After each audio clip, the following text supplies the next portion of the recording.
earlier so people know.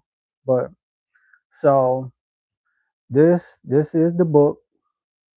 I did not know I was me. Um, it's a self-based memoir on my life experiences growing up. Some of the different things I went through from youth to adolescence. Thank you, Lemons. To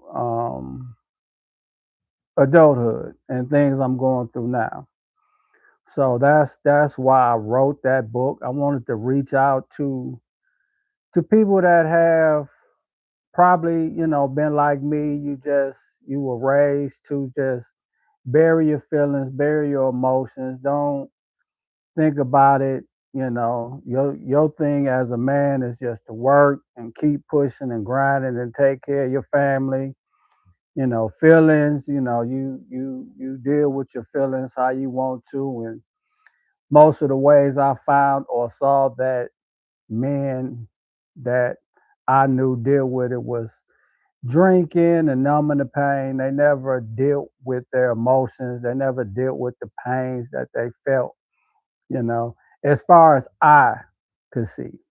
And as far as I know, the generation before me and the generation before that, all they knew was work, provide for the family, and keep moving. It wasn't a lot of showing affection and love from the men. Now the women, we had our aunties and older sisters and stuff like that that showed us love as young boys growing up and stuff like that. But as far as like getting love from the men, we knew they loved us, and they would always tell you, "Oh boy, I love you. I take care of you, don't I? I feed you, don't you? I clothe you, don't you?" So that was their way of showing love. We knew they loved us, but it was really no emotional bond there. Like I can remember being little and when we come in and see dad and whatever, you get a hug, you may get picked up, but once you get past that picking up stage, the hugs kind of fell off. The I love you. They were rarely ever there. So, but it was just a way of life. You know what I'm saying? It wasn't just in my household. It was everywhere. Like everybody I grew up around, stuff like that. It we didn't get that the affectionate side. We got that from the ladies in our family. Um, so what I want to do is I want to read a little bit of the. I'm gonna read the dedication and a couple little excerpts from this book.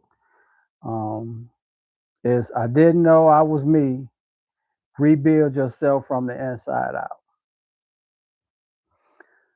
Um, Now, my dedication reads: This book is dedicated to everyone silently fighting battles nobody else can see.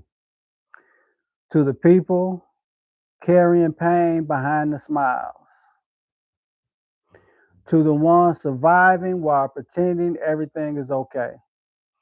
To the people who feel unseen, unheard, abandoned, emotionally exhausted, or disconnected from themselves. This is for you. I also dedicate this book to my children in hopes that they always understand it is okay to feel, heal, grow, and be honest about what they carry inside. To my mother and the family who surrounded me with love during confusing seasons in my life. To Johnny McCrea Jr., the man who chose to be my father and helped shape the man I became, well, that I'm becoming.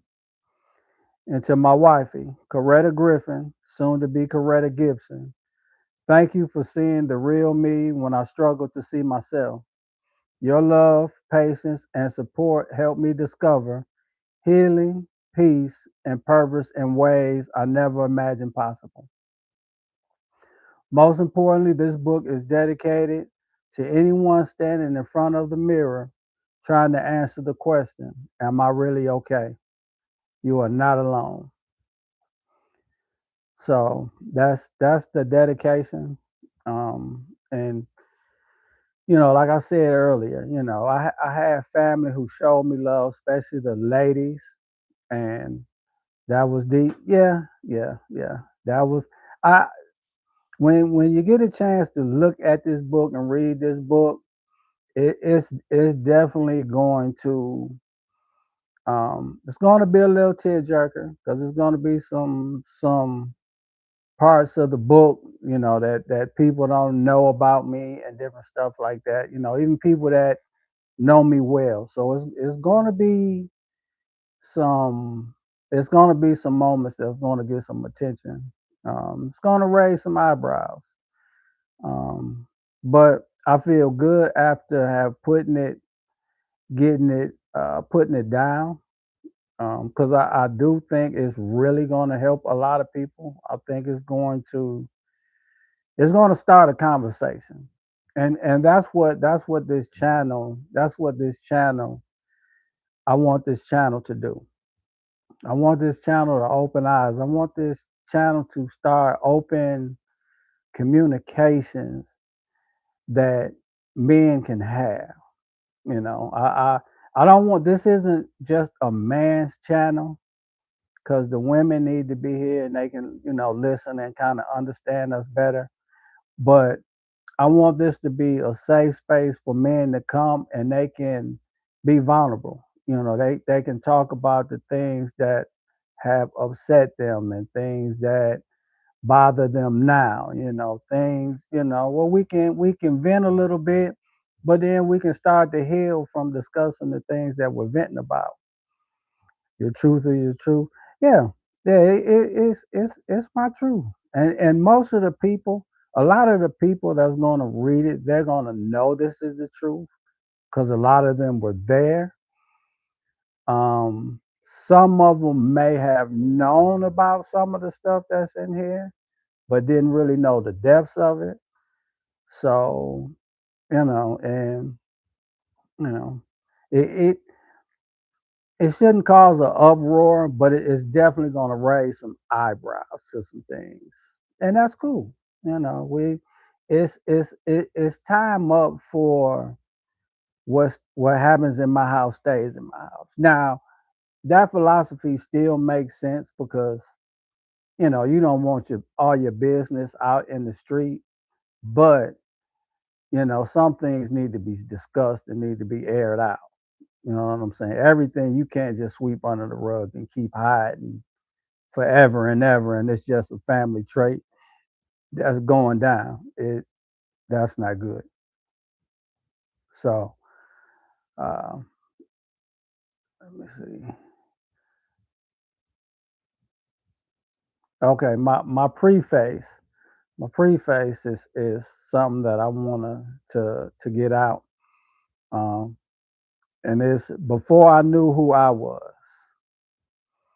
People knew my work, but they didn't know me truthfully. Neither did I. There's a quiet that comes in the early morning before the rest of the world wakes up. I know that quiet well now. I sit in it on purpose.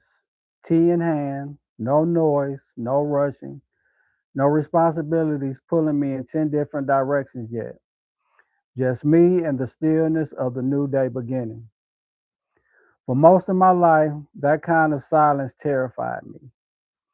Silence meant I had to sit with myself for a long time. I did not know who that person was. I did not know what he carried. I did not know what he needed. I only knew how to keep it moving, keep working, keep surviving, because stillness felt dangerous to a man running from his own reflection. But that was a different version of me. This book is a story of how I found my way from that man to the man I am today. My life started off confusing. I grew up not knowing who my biological father was, surrounded by love from my mother's side of the family, 11 strong, resilient people whose roots ran deep into the woods of Mississippi. My mother was born on June 16, 1954, and she gave birth to me on February 18th, 1974. Life wasn't always easy, but love was always present. When I was 5 years old, my mother met Johnny McCrea Jr., the man I would eventually call my dad. He didn't have to choose me, but he did. He raised me as his own son, taught me how to work with my hands, and showed me what discipline, responsibility, and pride look like up close. Through him, I learned how to build homes. But what I didn't realize until much later was that while I was learning how to build things around me, life was slowly trying to teach me how to build myself. I just wasn't ready to listen yet. For years, I wore strength like an armor. I became the person everyone could depend on, the one who fixed things, solved problems, and kept moving no matter how heavy life became. On the outside, I looked focused and driven.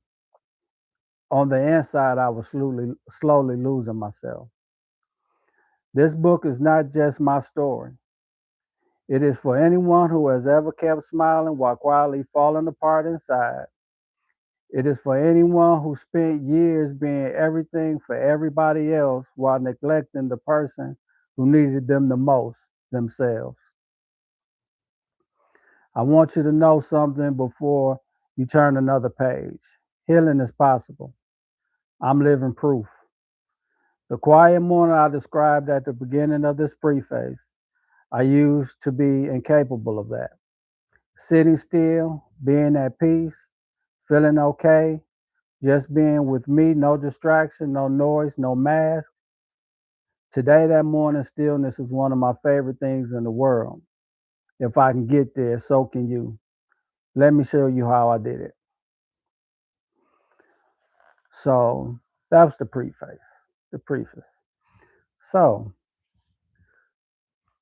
that's a little, just a little snippet of uh, my early life as far as being born to my mother who's from Mississippi, deep in the woods. My father born in Alabama, deep in the woods. So country roots, and all they knew growing up was work hard, work hard, work hard. Because it was 11 on my mom's side, 10 on my dad's side. A lot of kids to feed. So they had to make it happen. They had to make it happen. So all they knew was work, work, work. From when they got up in the morning, then went to school and came home and worked. So, when they had me, that work ethic was still in them. They were out of the country, but the work ethic was still there. So that's all we knew. That's what I knew growing up. I've been working on houses and doing things with houses since I was like 12 years old. And I don't mean like just standing around and doing stuff like carrying sheetrock, carrying bundles of shingles up on the roof. Like 12, 13, we were doing real work. We wasn't sweeping up and little stuff like that. We were actually working. So as we learned the working aspect of life, we were never shown the other side, the affectionate side, the caring side, on the men's side. Women, we got that from our mothers, our auntie. We got nurturing and stuff from them. But the men never showed, that all they showed us was get out here, work, provide. And that's not all life is about as a man. So that's one of the reasons why I'm here, because we gotta change the narrative of these young men growing up, um, so they know that your only duty is not just to go out the house, work, provide for the house. Your kids need to see you loving on them. Your kids want you to hug on them. Tell them you love them. You shouldn't, when your kids see you They shouldn't just see, uh, oh, you wait, the number one thing we were coming up. You just wait till your dad get home. That's not fair to a kid. When the dad comes home, it should still be that enjoyment at 13, 14 as it was when you was 2, 3 years old. Daddy's home. Like you shouldn't be, you know, feeling a certain type of way when he's coming home. So that's the thing. So that's why I'm digging into this. This is why I wrote this memoir, this book, and that's what my channel is for.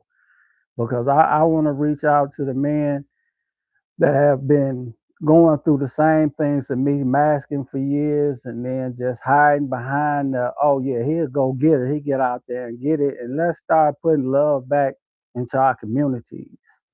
It's young men in these communities. It's things going on in our community where they need to see some compassion. They need to see some love out there. And us as men, if we get off of the stop trying to be so tough all the time and look this way and mean mug and that stuff and show some concern about the people in our communities, we can make a change in our communities. Our communities will grow. Our communities will start loving again. Our communities will come back together and stop hating on each other and trying to outdo each other. Like we need to bring that back. So, but in order to do that, we have to go back and we have to look into what got us here. And I think a lot of it, and I'm speaking for myself, is being able to look at myself and stop suppressing the pain and the grief and the sadness that I had inside.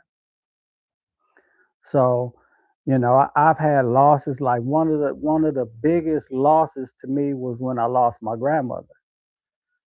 I mean, she was ever since I was little. She was one of the ones when I was in mischief and doing stuff. She was always my calm in the storm.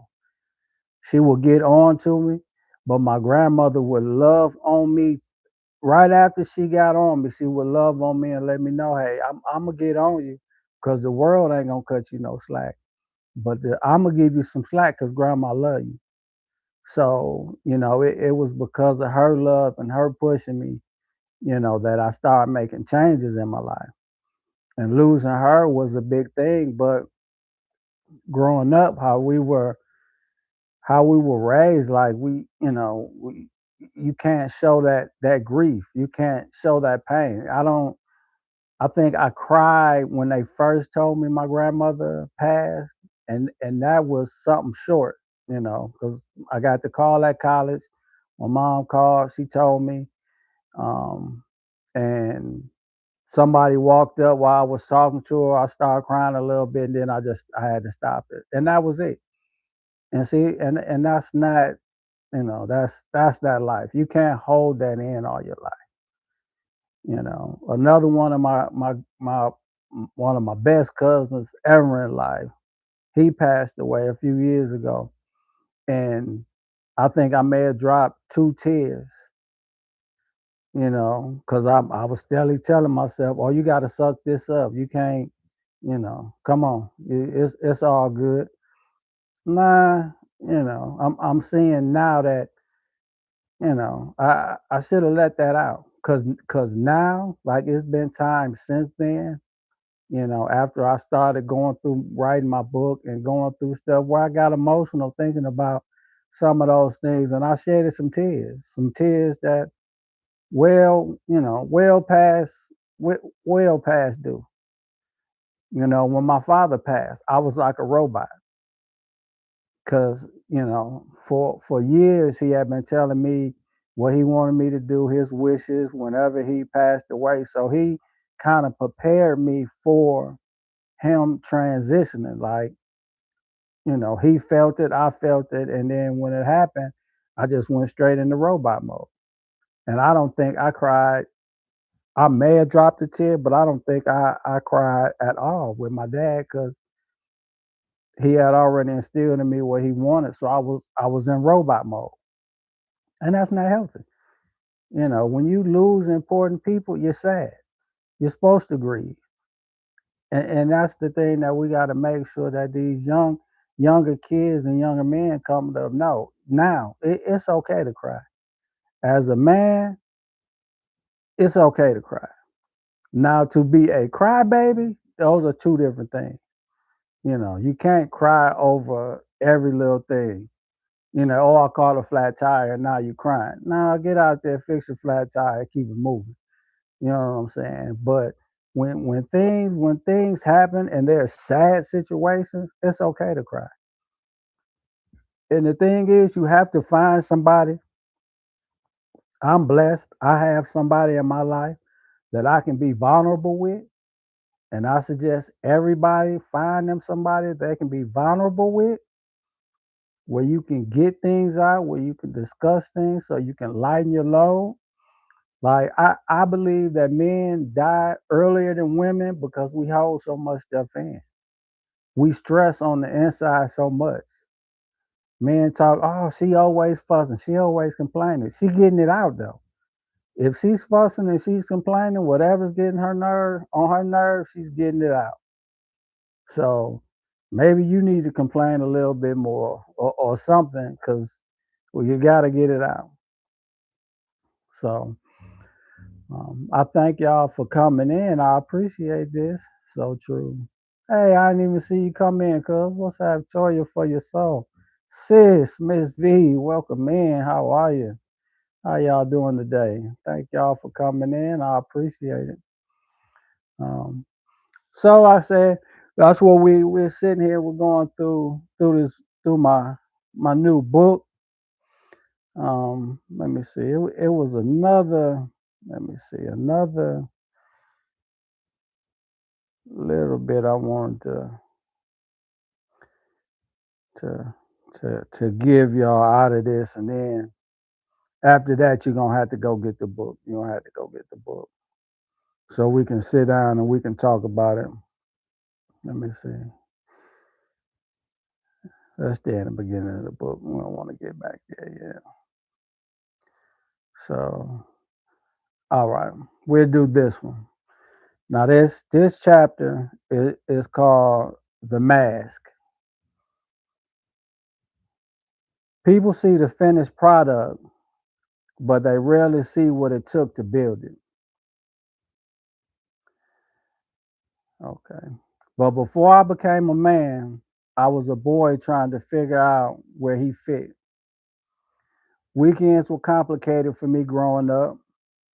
Other kids were outside playing, running around the neighborhood, doing what kids do. And I wanted to do that too, but I was a kid. But most weekends, I had to go to work. That was just how it was. You did not argue about it. You got up and you went. The summers were different though. Summers brought something lighter. On weekends, my dad and the other men in the family played baseball, and those were some of the best times of my childhood. I watched from the sidelines, and every now and then, I would catch something rare, a smile from my dad, maybe even a laugh. Those moments stood out because they were not common. Even at the baseball field, even in his element, he was still serious. But those glimpses of joy meant everything to a boy watching his fathers from the bleachers. My mother played softball during the week in the summers, and that atmosphere was different entirely. More laughter, more lightness, more of the warmth that women in our family seemed to carry naturally.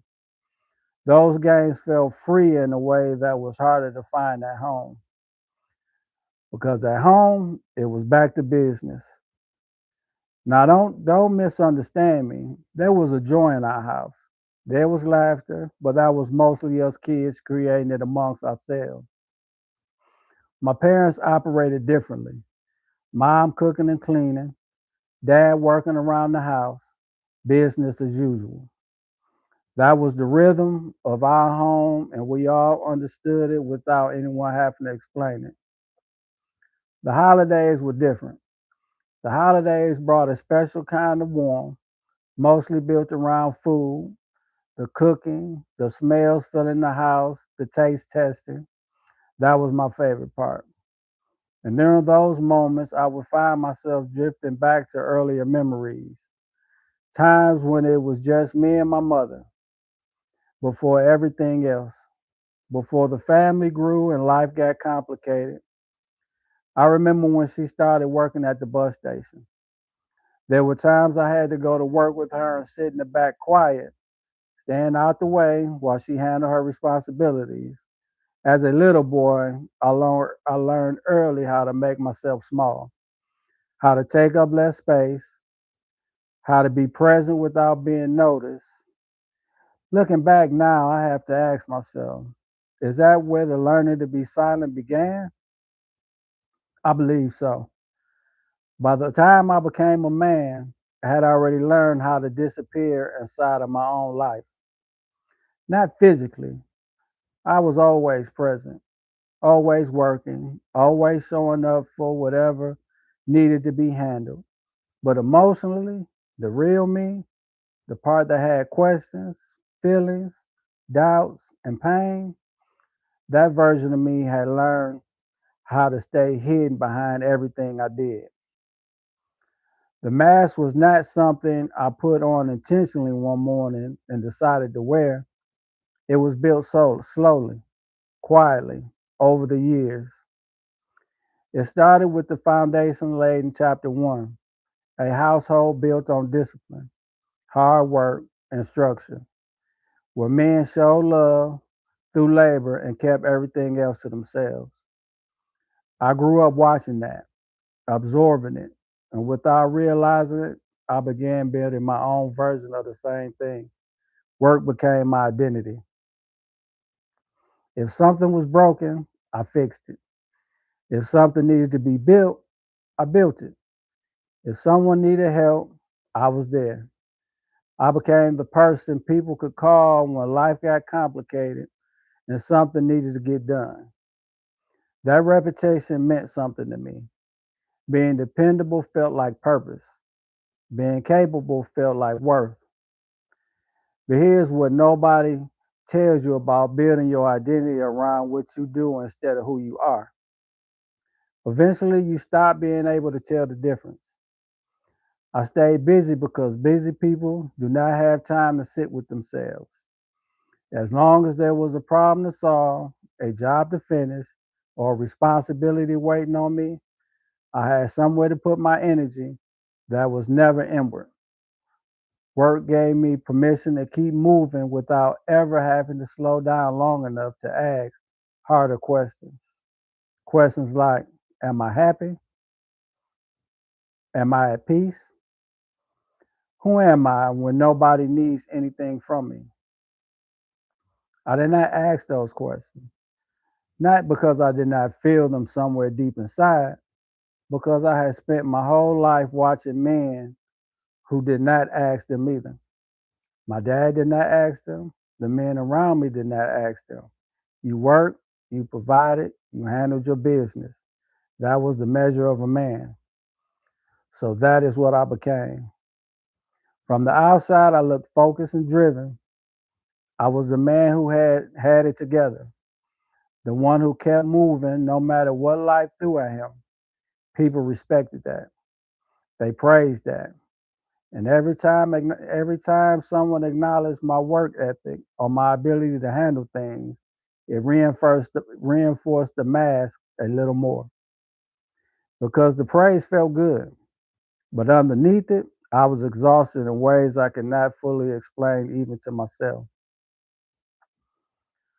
There was a tiredness that sleep could not fix, a heaviness productivity could not lift. There were moments after finishing a job, after handling that responsibility, after doing everything I was supposed to do, when I would feel completely empty inside, like I had poured out everything for everybody else and had nothing left over for myself. I did not recognize it for what it was back then. I just pushed through in the same way I pushed through everything else. Keep moving, keep producing, keep surviving. The mask looked strong. It looked capable. It looked like a man who had everything under control. But underneath the mask was a man who was tired, empty, and slowly disconnecting from himself, and had no idea how to stop it because everything around him told him that stopping was weakness. Surviving and living are not the same thing.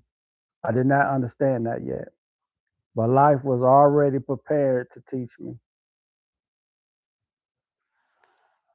So, like I said, it's gonna get deep. It's gonna get good.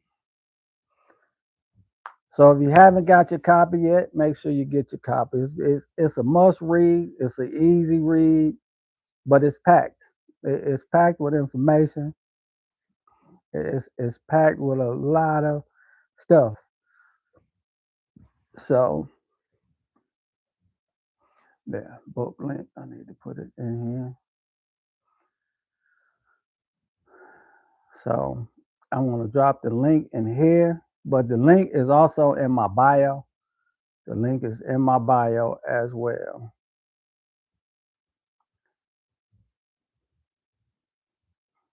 Mm,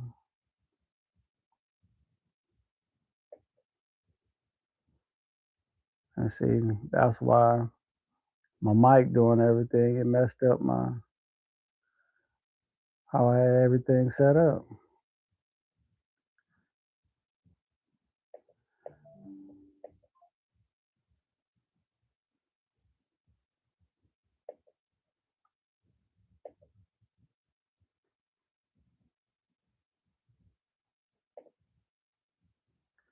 Mm-mm.